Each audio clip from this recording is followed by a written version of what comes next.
There's a huge difference between being a founder and being a highly effective CEO. It's a difficult transition to make, and the founders who fail to get this right are the ones who get stuck in the weeds, burn out, and ultimately go on to be the ones who bottleneck growth. If you want to avoid that happening, then in this video, I'm going to share with you the three biggest mindset shifts you need to make to become the leader your business needs. These are based on the work and observations I've made from helping CEOs in 18 different countries, and these are all changes and challenges that they needed to overcome in order to take control and become more effective in their role.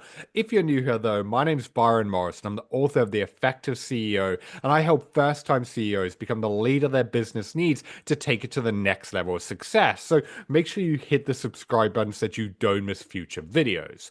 So, the first mindset shift you need to make when transitioning from founder to CEO is changing your perspective on what work actually is. Because when you're a founder, you can get away with doing everything. You need to wear all the hats, be involved in every department. If anything, you thrive on your ability to execute and operate at pace.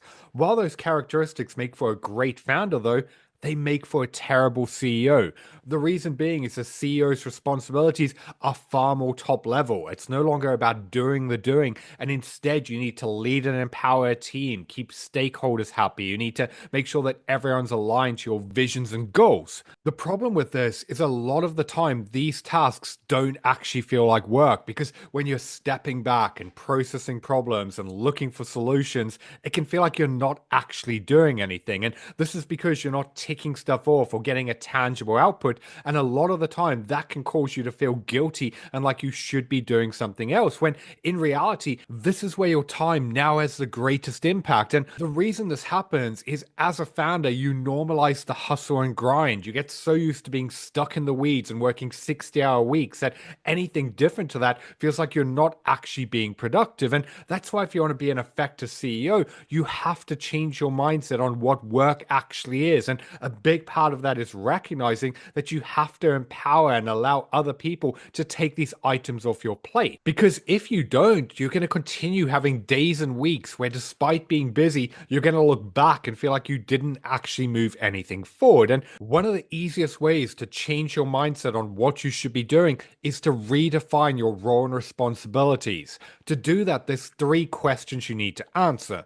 The first is, what is your zone of genius? The second is, where does your time have the greatest impact? And the third is, what can only be done by you? By getting clear on where you should be spending your days and aligning that with your goals and targets, you can then start looking at everything you're taking on through the lens of, is this actually a good use of your time? Is this something you should be allowing yourself to be involved in, or should it be delegated to someone else? This is going to make it far easier to get out of the things that you shouldn't be doing. But at the end of the day, a big part of getting this right is you recognizing and accepting that your role and responsibilities have changed. Just because you're not in the day to day doesn't mean that you're not working hard. If anything, your focus on the top level is ultimately what's going to have the biggest long-term impact on your company's growth and success. So that's mindset shift number one, changing your perspective on what work actually is. Mindset shift number two is recognizing it's not on you to solve every problem. Because again, when you're first starting a company, you need to be involved in everything. One of the fastest ways to build momentum and create growth is to see a problem, to dive in and fix it. While that worked at the beginning, though, if you try and operate this way when you become CEO, your day is just going to be all about putting out fires, solving other people's problems, and dealing with reactive issues, to the point you're not going to have the time and bandwidth to move forward the things that actually matter. I have so many conversations with first-time CEOs who are frustrated by the fact that their days are constantly disrupted by people coming to them with problems, often even ones that they shouldn't even be involved in. But a big part of the reason why this is going on is because they've created a culture where it's allowed to happen. People know that if they just dump the issue on their desk, that they'll figure it out, meaning they don't have to think for themselves or uncover solutions. And that's why, if you really want to get out of the day-to-day, you have to get comfortable with pushing back. You need to empower your team to really solve these issues on their own. But one of the biggest challenges you're going to have in actually actually adjusting to this way of operating is going to come in situations where you're actually the best person to fix that problem, because there's going to be times that you do know best. You have added information and context. You've done this before. You see the situation in a different light.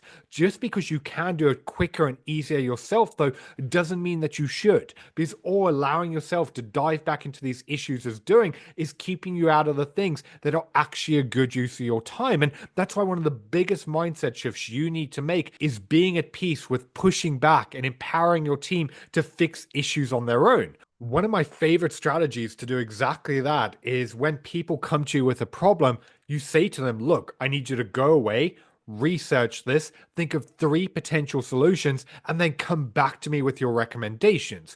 The reason this is so powerful is it forces someone to think for themselves. It gets them to look at problems in different lights, and often they're going to come up with the solutions. So either they won't need further input from you, or they can come back, talk it through, and then determine the action to take from there. One thing you'll find as well is that by you not immediately dropping everything, a lot of the time people actually figure out what they need to do on their own. And that's why by making this mindset shift, you're going to massively cut down on the amount of time you spend putting out fires and solving other people's problems. So that's mindset shift number 2, recognizing it's not on you to solve every issue. Mindset shift number 3 is accepting and understanding that saying no and holding people accountable doesn't make you a bad person. With so many of the first-time CEOs I work with, they want to be the leader that people can turn to. And while their intentions are admirable and in the right place, their desire to be nice or liked just keeps them in this people-pleasing trap where they're constantly allowing themselves to be disrupted. They're making excuses for someone's underperformance and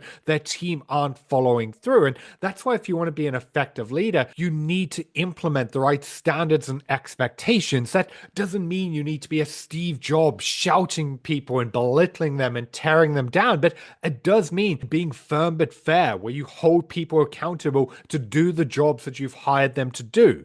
Not only that, but your best performers are going to thrive by accountability, meaning by you not having this in place, you're doing them a disservice and stopping them from performing at their best. Whereas for your underperformers, this is going to quickly uncover who's not doing their job, getting things done, or not a great fit for your organization. A big part of making this mindset shift is also recognizing that you're never going to be able to make everyone happy, and all trying to do so is putting a pressure on yourself where you're going to make decisions or take actions that are out of alignment with your goals and what you're trying to achieve. And as CEO, there's going to be times where you need to make tough decisions or tough calls that are based on what's best for the business. They're not always going to be liked, and they may involve saying no, pushing back, defending your time, or doing things that other people disagree with. Yes, it may be uncomfortable, but at the end of the day, it's also the role that you signed up for. Like I said at the start, transitioning from founder to CEO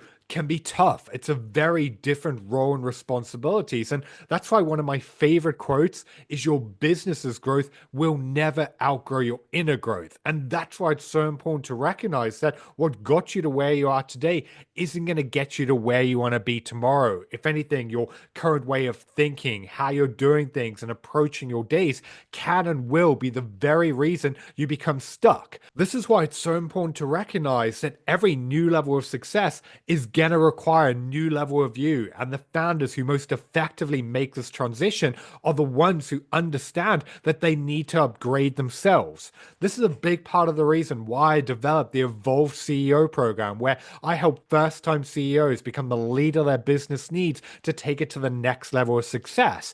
In here, we focus on upgrading everything from your mindset, your leadership skills, how you approach your days, and the ways that you navigate all of the challenges that come with your growth. If you want to find out more about that, I'll post a link in the description of this video, and I'll also link it at the end where you can see more about working directly with me to help you take control and become more effective in your role. So there you have it. Those are 3 of the biggest mindset shifts you need to make when transitioning from founder to CEO.